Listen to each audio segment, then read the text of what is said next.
Hello everyone, my name is Pratibha Singh and the domain for which I'll be demonstrating is Computer Vision IoT, and this is for task 6, which is fault detection.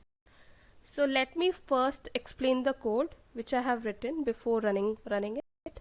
So in 3 lines of code, as you can see, we are importing all essential libraries. So the libraries which we are using are OS, OpenCV, NumPy. So OS is for say listing, getting base name of path or directory name. So there are a lot of operations which we can do using OS library. Now this OpenCV, as we all know, it is very important computer vision library available in Python. So it is used for doing all kind of image pre-processing. Again, NumPy is for working on multi-dimensional 2D array data. So here it is really helpful for working on doing multi-computational task. Now in next line of code, we have defined few of the variables. So first is image size. So we are defining image size to be 500 cross 500. The threshold value we are taking is 100, max value 255. So this is nothing but pixel value, and 255 represent white color. And the inverse threshold value that we will be using for doing inverse thresholding is 50. Max value is 255, threshold 1, threshold 2, which we'll be using for canny detection, which I'll explain in further lines of code, are 170. Now these are few contour colors. So this is R.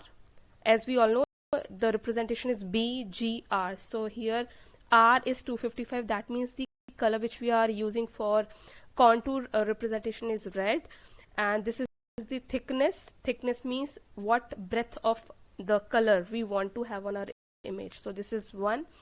And white color representation is, as we all know, the RGB value would be 255, 255, 255. Similarly for black, we'll have 000. Green is BGR, so G is 255. So this is for green. Red is this. Okay, so the stack image size that we'll be using for showcasing our final images are 200 cross 200. Okay, so these are width and heights respectively. Now for every iteration, till the condition is not break, I mean we'll not press Q or capital Q, I mean we'll not write that. Until then this loop will continue. So in first line of code, we are listing all the test images which are there in this directory, test images. So here in files, we'll get a list which will contain all the name of files, all the name of image files. So again, here we are iterating over images. So this is a simple line of code which will just print all the files. Now here in this line of code is a condition. I mean before that, here we are placing input condition. So it will ask us for the name of file which we want to run or which we want to input in our code. So this is how the structure looks like. So it will say select a file from the directory. Okay, so we'll have to give some directory name, not directory, the image name here in the required place, and then the code will run. And this Q is for quitting. If we want to break this loop, then we can write Q in place of any file name. Now this is the condition, as I mentioned, this is a break condition. So if we are writing Q or capital Q, then the loop will break. So here we are defining path. So this file is the same file name which we'll write in that column by input option, input method. So it will take that file. This is the complete path of image with image name, which is in file. So here in this line of code, we are reading image. So the syntax for reading image is cv2.imread. So now in next line of code, what we are doing, so the main part is to get till the defect area, right? So for doing that, what we are doing here, we are doing color to grayscale conversion, because it's always good to work on low dimensional data. So this BGR is say 24 24-bit information. So here we are converting to that 8-bit grayscale. Now coming to this piece of code. Okay, so first it will try to read image, convert original image which we have already given to grayscale, and in else condition detection, what it will do, it will resize the image to the image size which we have already defined in the top. Now this is the original image, so we have resized image by image size factor. Now here we are doing thresholding, so this max value we have already defined at the top, and this max value is 255.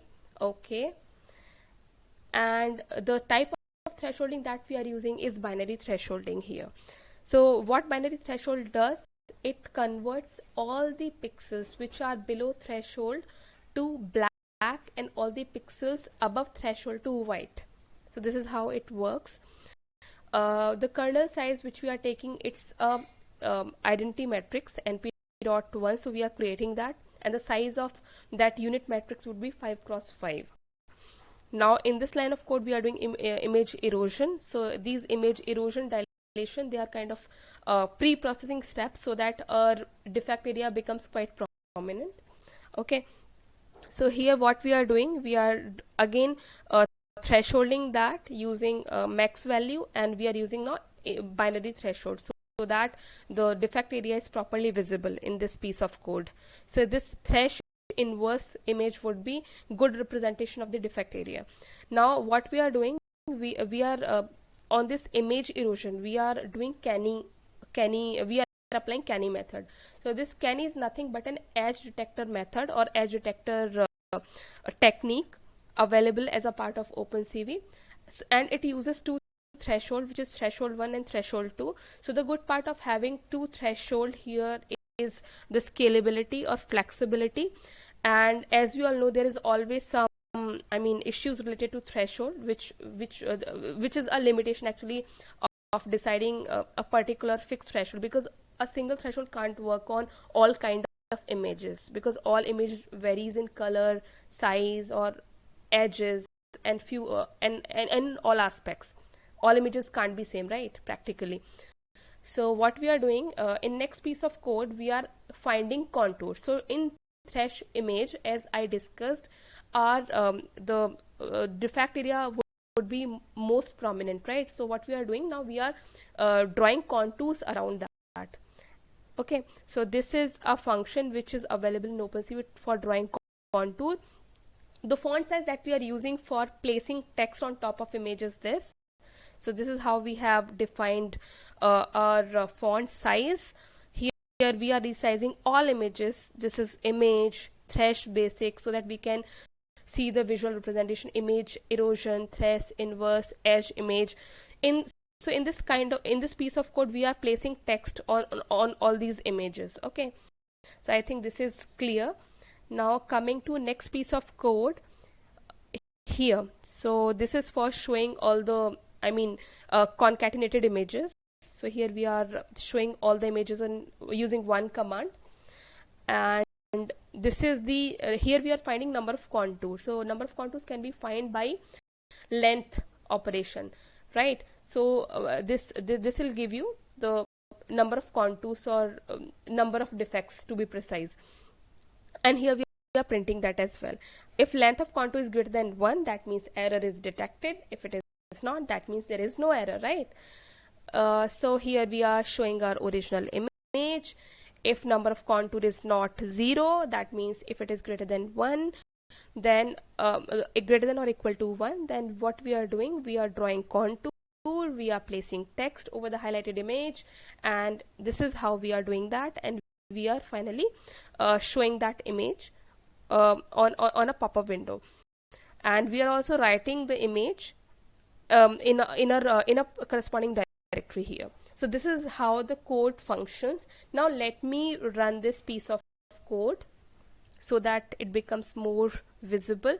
Now this is see, here there is list of all the files. We were doing that os.listdir, right? So from that command we are getting list of all the test files which were available in test directory. So now it is asking for select, because we were using input method, right? Let me just quickly go to that line.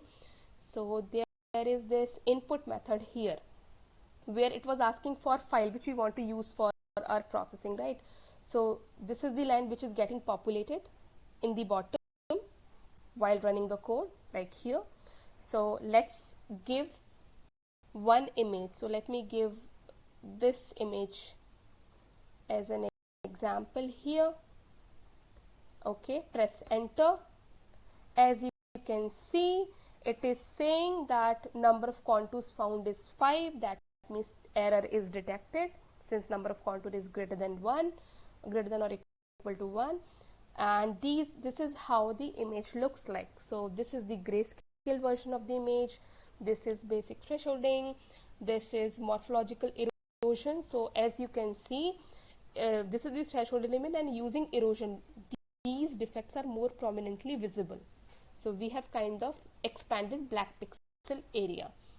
Now in threshold inverse, this is how the we are doing inverse thresholding of this, and this is how the defect area looks like. And while we did Kenny edge detection, this is how the edges are getting detected. So these are the detected edges. Okay, it has detected most of the defect which it could see, or the algorithm was able to identify. So these three are correct defects which is there in this mask or in this object, but this is kind of I mean spaces in between, but that's okay. I mean there are false positive like this, but even we are able to identify all the defects that were there in the image. So this is all from my end. Let's close this. So again, this is asking for a file from the directory. Now we have already demonstrated for one image. Let's now quit this so we can write Q and enter. Okay, this is all from my end. Thank you very much. I hope this helps.